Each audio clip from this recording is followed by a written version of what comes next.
할렐루야. 네. 오늘 우리에게 주신 하나님의 말씀이 바로 주님께서 우리에게 보여주신 생명의 길임을 믿습니다. 네. 민수기의 배경은 광야입니다. 하나님은 광야에서 자기 백성들을 훈련시키고 있습니다.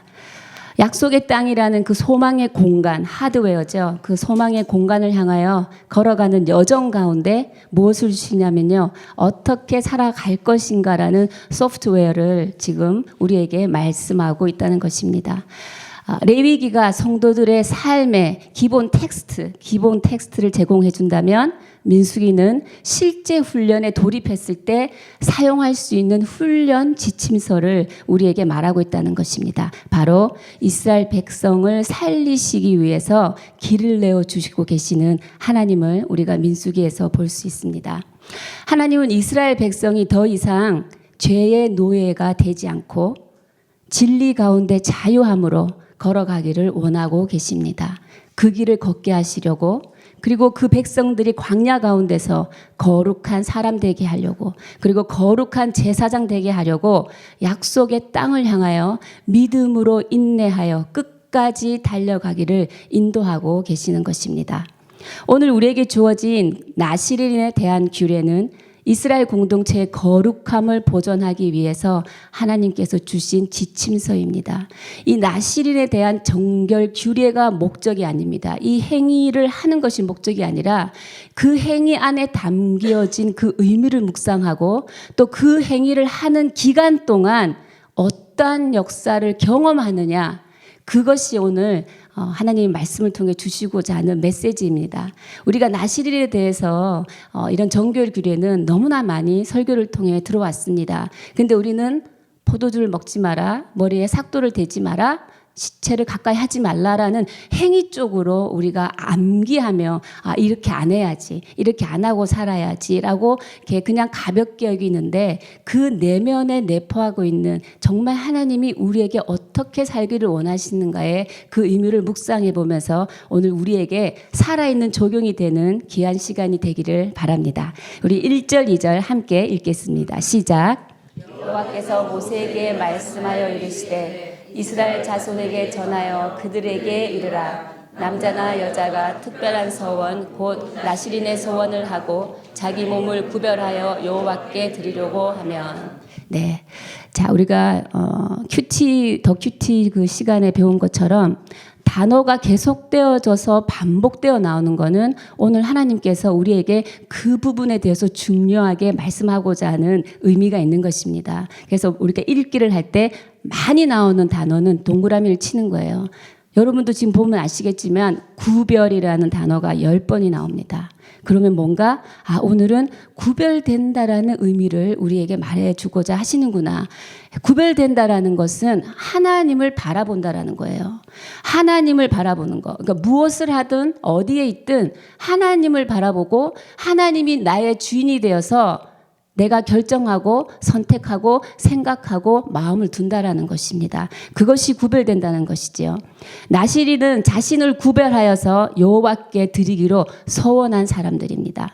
나시린이 되는 목적은 자기 자신이 어떤 영광과 경험을 누리기 위해서가 아니라 오직 하나님께 헌신하고 봉사하기 위함이다. 여호와께 드리려고 하면이라는 말씀이 나오지 않습니까? 그리고 서원에 있어서는, 나시린의 서원에 있어서는 남자나 여자나 구별이 없다라고 말하고 있습니다. 네, 이 당시에 이 나시린 제도는 우리가 생각할 때 나시린은 특별한 사람을 위한 것이라고 생각해 오고 있는 부분이 있었습니다. 그렇지만 여러분, 오늘 이 시간 말씀을 통해서 그 생각을 다시 바꾸셔야 합니다. 이 나시린은 남녀 구분 없이 건강한 사람이나 건강하지 않는 사람이나 자발적으로 철저히 서원하는 마음으로 내가 하나님께 구별된 삶을 살겠다라는 그 헌신을 말한다는 것을 여러분이 기억하시기 바랍니다. 나시린 제도를 통하여서 오히려 레위인이나 제사장까지만 하나님을 헌신할 수 있는, 하나님의 성막을 위해 봉사할 수 있는 그 헌신의 기회가 이제 전체 이스라엘에게 주어졌다라는 의미입니다. 그래서 이제 요즘으로 말하면 평신도 경건 훈련입니다. 나시린의 정결 규례는 평신도가 하나님을 위해서, 하나님을 온전히 섬기기 위해서 어떻게 살 것인가를 나타내는 요즘의 평신도 경건 모델을 보여주고 있습니다. 우리가 경건 훈련의 모델을 할 때 첫 번째, 이번에 훈련은 몇 주를 할까, 몇 달을 할까, 기간을 정합니다. 나시린도 마찬가지입니다. 일정 기간을 정합니다. 30일을 정하던, 1년을 정하던, 3년을 정하던 기간이 정해져 있습니다. 그래서 나시린은 그 기간에 따라 일정 기간 동안 하는 나시린이 있고 일평생 동안 하는 나시린이 있습니다. 그리고 나시린의 의지, 그 의지별로는 어떤 의지가 있냐면요. 자발적 소원이 있어요. 그리고 부모가 서원하는 부모의 서원이 있어요. 그리고 하나님의 명령하는 명령이 있습니다. 우리가 잘 아는 자발적 소원은 사도행전에서 바울이 내가 서원하였으므로 그가 자기 머리를 밀더라라는 것이 사도행전 18장 18절에 나옵니다. 이것은 자신이 자발적 소원을 한 것이죠. 부모가 서원한 것은 누구입니까? 여러분 잘 아시죠? 한나. 네, 한나가 서원을 했습니다. 사무엘을 주님께 바친다고. 그래서 사무엘은 부모의 소원으로 된 것입니다. 그리고 하나님의 명령으로 된 것은 우리가 너무나 잘 아는 삼손입니다. 삼손 또 신약에 한 명이 있습니다. 잉태케 하시고 준비시키신 세례 요한입니다. 그래서 하나님의 주권으로 이들은 명령으로 태어날 때부터 나시린의 삶을 살아가기로 했던 것입니다. 제 주변에도 목사님 되신 분들 중에 부모님의 서원 때문에 되신 분들이 계시더라고요. 그래서 힘들어하시는 분도 있고 순종하시는 분도 봤습니다.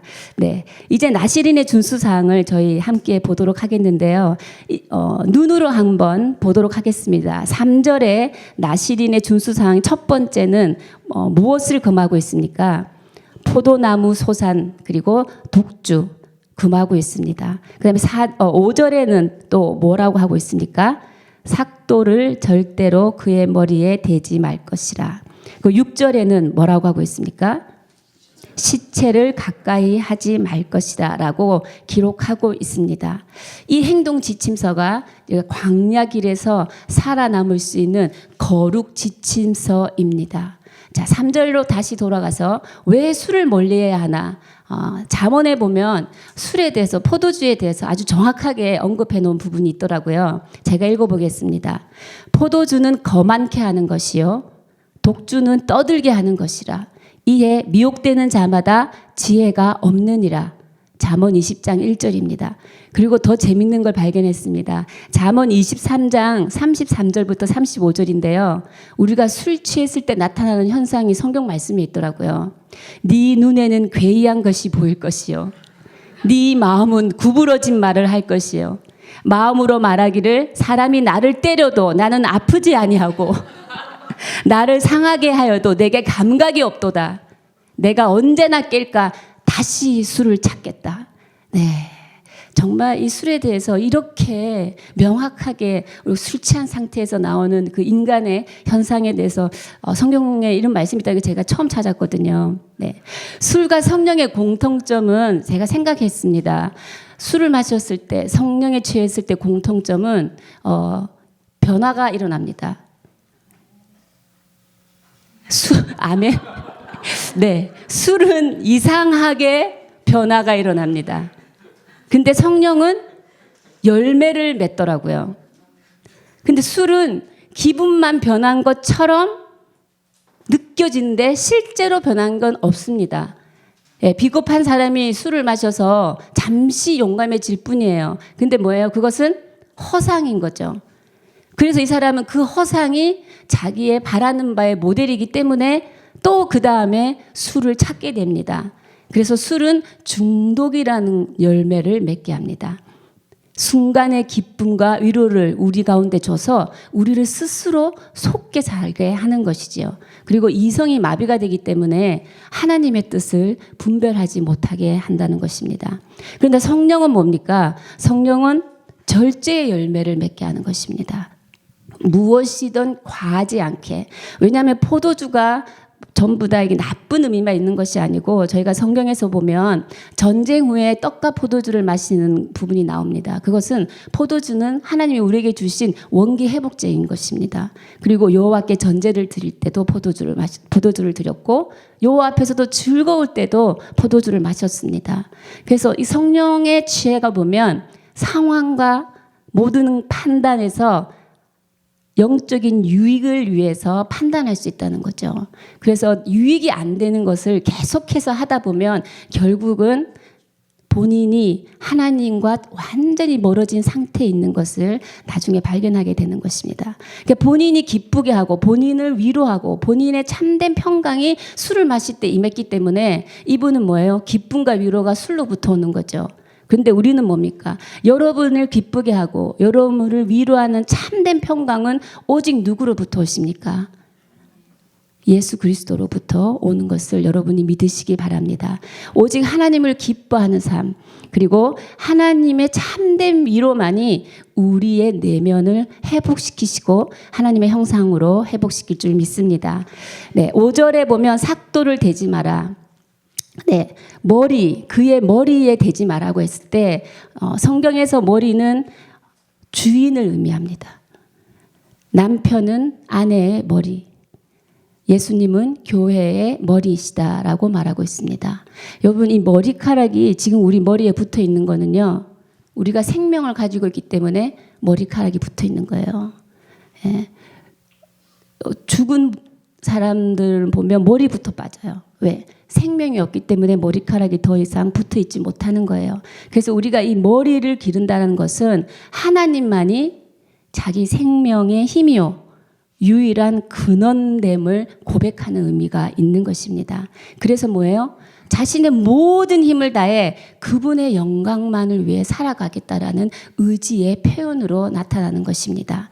그리고 머리 되신 분께 뭐예요? 복종하겠다. 그 머리 되신 분을 경외하겠다라는 의미가 있는 것입니다. 사랑하는 여러분, 생명의 창조자이시고 우리의 주권자 되신 전능하신 하나님께 모든 것을 온전히 맡기시고 신뢰하는 하루 사시기를 주님의 이름으로 축복합니다. 자, 6절 7절 우리 함께 읽겠습니다. 시작. 여호와께 드리는 모든 날 동안은 시체를 가까이 하지 말 것이며 그의 부모 형제가 죽은 때라도 그로 말미암아 몸을 더럽히지 말 것이니 이는 자기의 몸을 구별하여 하나님께 드리는 표가 그의 머리에 있음이라. 죽음은 하나님의 진노의 산물이라고 구약에서 말하고 있습니다. 그리고 정죄의 표시고 심판의 표시고 저주의 표시라고 말하고 있습니다. 그렇기 때문에 죽음의 결과물인 시체도 부정한 것으로 여겨졌습니다. 시체와 접촉했다는 것은 죄악과 접촉했다라는 상징적인 의미를 가지고 있습니다. 따라서 시체를 멀리하라는 것은 죄를 멀리하라는 뜻입니다. 우리 성도들이 죄를 짓지 않는데 만족하지 말고 죄의 근처에라도 가서는 안 될 만큼 우리는 하나님 앞에서 거룩한 삶을 살아야 한다라는 말을 하고 있는 것입니다. 여러분, 우리의 삶이 무엇을 가까이 해야 하겠습니까? 저는 이렇게 생각했습니다. 그냥 시체를 가까이 하지 마라. 그래서 죄를 멀리하라. 근데 이 죄에서 내가 멀리하고 싶어도 인간이 죄인이기 때문에 우리가 원죄를 가지고 있기 때문에 우리가 어떻게 죄에서 멀리해야겠다 결단한다고 죄에서 멀어지지 않습니다. 그러려면 오히려 적극적으로 우리는 무엇을 가까이 해야 하는가?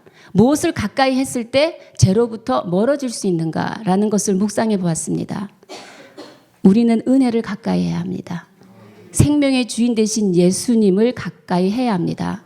오늘 구원받은 성도는 생명 대신 예수 그리스도와 연합한 자녀들입니다. 그래서 우리 안에는 생명이 있는 것이죠. 이 생명을 오히려 영적으로 시체가 되어가는 우리의 주변의 영혼들에게 접붙여줘야 됩니다. 우리는 그 생명을 접붙여주는 가지가 되어줘야 한다는 것입니다. 그렇게 오히려 그 생명을 전하는 자가 될 때 우리는 자연스럽게 죄와 멀어진다라는 것입니다. 우리의 죄를 사하여 주신 예수님의 보혈을 죽어가는 자들에게 공급하는 하루 사시길 바랍니다. 죄를 짓지 않는 수준을 넘어서서 이미 죄와 사망의 권세를 이기신 예수 그리스도의 새 생명으로 영적으로 죽어가는 자들 가운데 생명을 이식하는 자로 살아가시기를 주님의 이름으로 축복합니다. 죄는 멀리하되 죄인은 멀리하지 마십시오. 영혼은 가슴으로 품어주십시오. 생명을 담은 그릇으로 준비되어지셔서 그 죄로 인해 고통받는 자들 가운데 예수 그리스도의 그 생명을, 그리고 여러분 안에 담겨진 그 생명을 흘려보내는 자로 살아가십시오. 그리할 때 여러분께서 하나님의 힘을 입으실 것입니다. 오히려 여러분이 하나님의 능력을 입으실 것입니다. 오히려 여러분이 예수 그리스도의 의의 옷을 입게 되는 축복을 누리게 될 것입니다. 네, 이 정결규례를 제가 살펴보면서 나시린의 정결규례 자체를 지키는 것이 절대 능력이 되진 않습니다. 그러나 일정 기간을 하나님 앞에 헌신함을 드리면서 이렇게 구별되어진 삶을 살아가는 그 기간 안에 어떤 일들이 일어나겠습니까? 하나님을 만나게 됩니다. 이 사람은 성막에 계신 하나님이 실제로 자기 삶에 역사하시는 하나님으로 경험되어지는 그 경험을 하게 되는 것이지요. 우리가 인생을 살아가면서 이전에 한번 경험했던 것을 그 후에 경험할 때 훨씬 더 쉽게 할 수 있는데, 하물며 살아계신 하나님을 인격적으로 영접한 그 경험은 뭐예요? 우리 인생의 종일토록 우리를 살아나게 하는 힘이 되는 것이지요. 하나님을 만났던 그 기억은 우리가 다시 다른 길로 벗어난다 할지라도 곧바로 주님 앞으로 돌아올 수 있는 지표가 되어주는 것입니다. 그래서 나시린의 정결규례가 오늘날 우리의 삶에, 오늘날 구원받은 우리에게 적용되어질 수 있는 것입니다. 네. 또한 주님께서 마지막으로 하나 더 생명의 길을 보여주셨습니다. 그것이 뭐냐면 9절부터 12절에 나오는 말씀입니다. 9절부터 12절에 나오는 말씀은 어떤 말씀이냐면, 누가 갑자기 그 곁에서 죽어서 스스로 구별한 자의 머리를 더럽히면, 이게 뭐냐면요, 나시린이 전혀 예기치 못한 순간에 시체와 접촉하게 된 거예요. 예, 그냥 옆에 있다가 이 사람이 갑자기 죽어가지고 시체가 된 거예요. 그래서 시체를 그냥 이렇게 접촉하게 된 거죠. 이거 어떻게 할 수가 없어요. 그럴 때 하나님께서는 해결 방안을 제시해 주고 있는 것입니다. 그 해결 방안은 하나님의 세심한 배려이시지요. 왜? 또다시 돌아올 수 있는, 회복할 수 있는 기회를 주고 계신 것입니다. 하나님은 우리에게 회개의 길을 열어주고 계십니다. 어떤 방안을 제시하고 있습니까? 부정하게 된 날로부터 7일 동안은 아무것도 할 수 없어요. 7일 동안은 통회해야 합니다. 내 자신의 죄를 인식하고 깨달아서 회개해야 합니다. 그래서 7일째 되는 날 머리를 미는 것입니다. 머리를 밀고, 7이라는 것은 여러분 아시다시피 성경의 완전 숫자 아닙니까? 부족함이 없는 숫자입니다. 그래서 자신의 재물을 인식하고 회개하는 시간을 지내고 8일째라는 8째 날에 10절에 있습니다. 8째 날은요, 성경에서 8은 어떤 것을 의미하냐면요, 새로운 시작을 의미합니다. 회복을 의미합니다. 하나님은 7일로 끝나신 게 아니고요, 8일을 우리에게 허락해 주셨어요. 근데 그 8일로 들어갈 수 있는 자는 회개하는 자가 들어갈 수 있는 것입니다. 아멘. 하나님은 회개하는 자들을 기뻐합니다. 여러분, 잠시 하나님을 바라보는 시선을 놓치고 계십니까? 아니면 하나님을 바라보다 지쳐서 땅을 쳐다보고 계십니까? 다시 눈을 들어서 주를 바라보기를 바랍니다.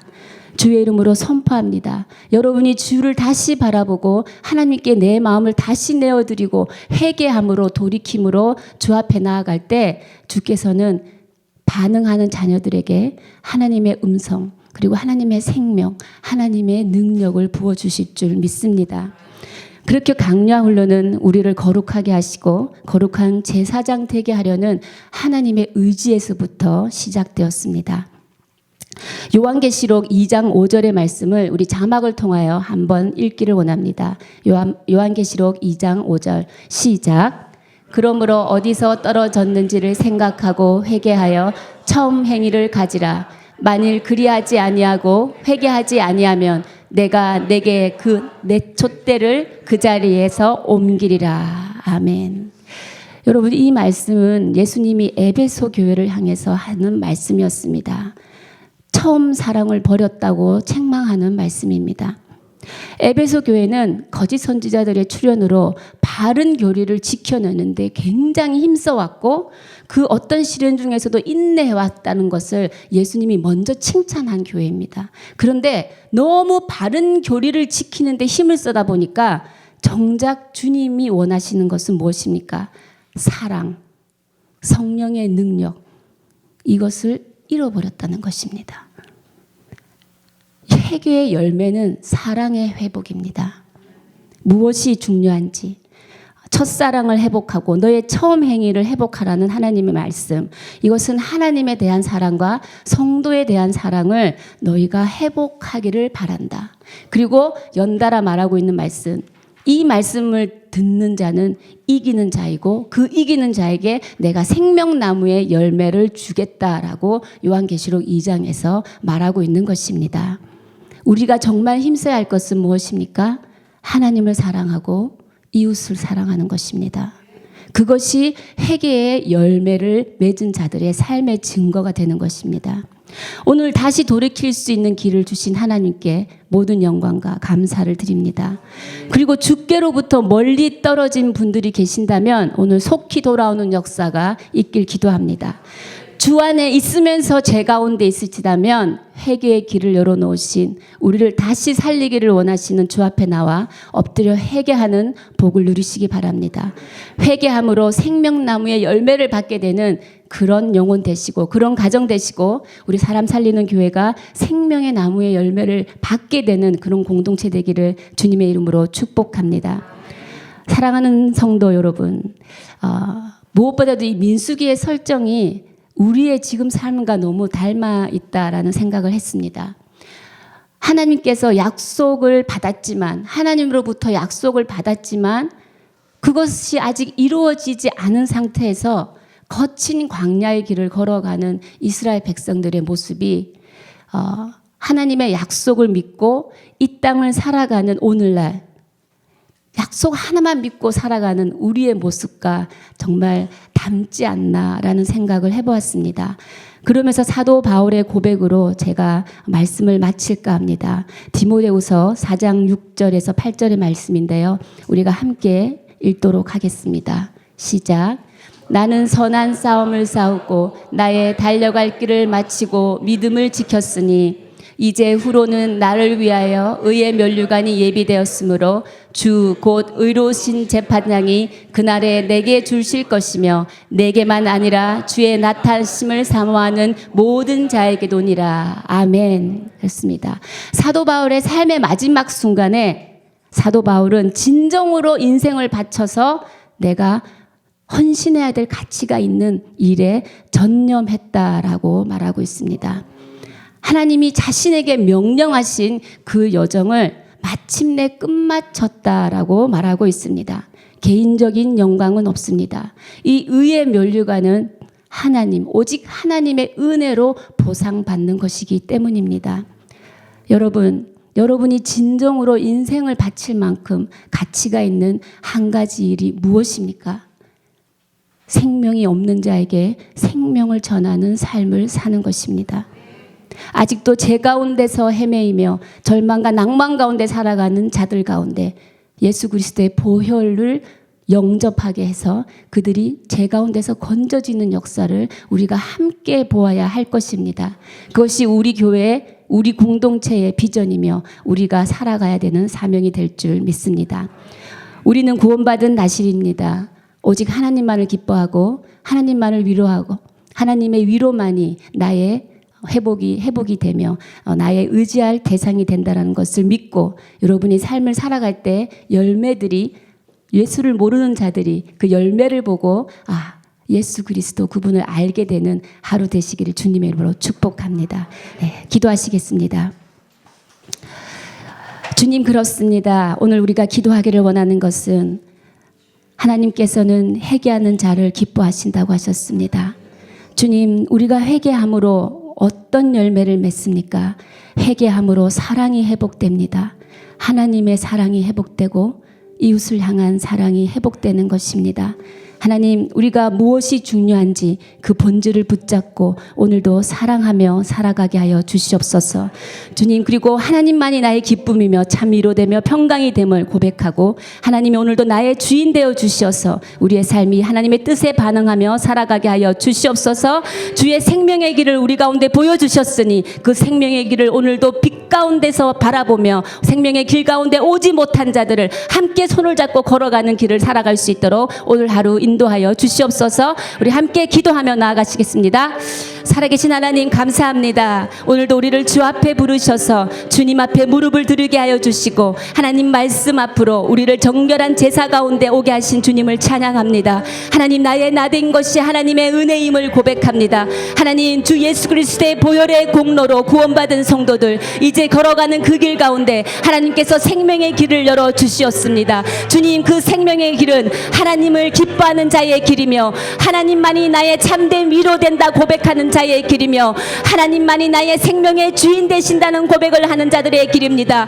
하나님을 경외하고 두려워하는 마음으로 매번 하나님을 바라보며 매 순간 주께서 원하시는 뜻을 이뤄내는 자들을 살아가는 그 길입니다. 주님, 이제 이 길을 하나님 아직 주님을 모르는 주를 모르는 자들과 그 지체들과 함께 걸어가기를 원합니다. 주님, 우리에게 그 길을 허락하여 주시옵소서. 사도 바울이 믿음의 선한 길을 끝까지 달려가 하나님 앞에서 그 경주를 다했으며 하나님, 내가 주님께서 명령하신 것을 하나님 내가 마쳤다고 주님 앞에 말한 것처럼 하나님, 우리가 인생을 살아가면서 무엇이 가장 중요하고 가치 있는 일인지 그 일을 향해 달려가게 하여 주시옵소서. 믿음의 선한 일꾼이 되어서 우리가 달려갈 길을 끝까지 경주해내는 하나님의 자녀 될 수 있도록 하나님 우리 가운데 성령을 부어 주시옵소서. 우리의 인생 요정길 가운데 아직 주를 몰라 헤매고 있는 제 가운데 빠지고 있는 영혼들을 하나님의 사랑으로 건져내게 하시고 오늘도 우리 안에 주신 그 생명을 생명이 없는 자들에게 생명을 덧붙여주며 생명을 이식시켜주는 그런 심장을 가지고 살아가는 하루 되게 하여 주시옵소서. 살아계신 하나님, 감사합니다. 우리의 삶이 정결하기를 원합니다. 구별되기를 원합니다. 하나님만을 바라보기를 원합니다. 하나님이 찾으시는 그릇은 큰 그릇도 아니요 금그릇도 아니고 은그릇도 아니고 깨끗하고 정결하여 준비되어진 그릇입니다. 주님, 우리가 그 그릇 되기를 원합니다. 그 그릇 가운데 오늘도 생명을 담겨 주셨으니 이 생명 우리 안에만 머물지 않게 하여 주시고 우리의 지체를 통하여 우리 교회를 통하여 이 생명이 이 지역과 모든 나라와 열방 가운데 흘려보낼 수 있도록 하나님, 생명이 생명을 낳는 그 역사를 이뤄내는 공동체 될 수 있도록 기름 부어 주시옵소서. 주님, 우리가 주님을 만났을 때 주님, 제가 주께서 명하신 선한 경주를 끝까지 달려왔습니다. 주 앞에 고백하게 되기를 원합니다. 바로 예수를 모르는 자에게 예수를 전하는 그 길, 하나님 그 생명의 길을 우리 가운데 허락하신 주님을 찬양하며 모든 자들이 생명의 길에 들어올 수 있는 역사가 오늘 하루 일어나게 하여 주시옵소서. 그렇게 하실 주님을 신뢰하며 이 모든 말씀을 주 예수님의 이름으로 기도하며 지금은 우리 주 예수 그리스도의 은혜와 하나님의 사랑하심과 성령의 역사 교통하심이 하나님께 삶을 온전히 드린 바 되어 깨끗한 그릇 되어 살아가기를 원하는 주의 백성들 한 사람 한 사람 머리 위에 지금부터 영원까지 함께 하시기를 간절히 축원하옵나이다. 아멘.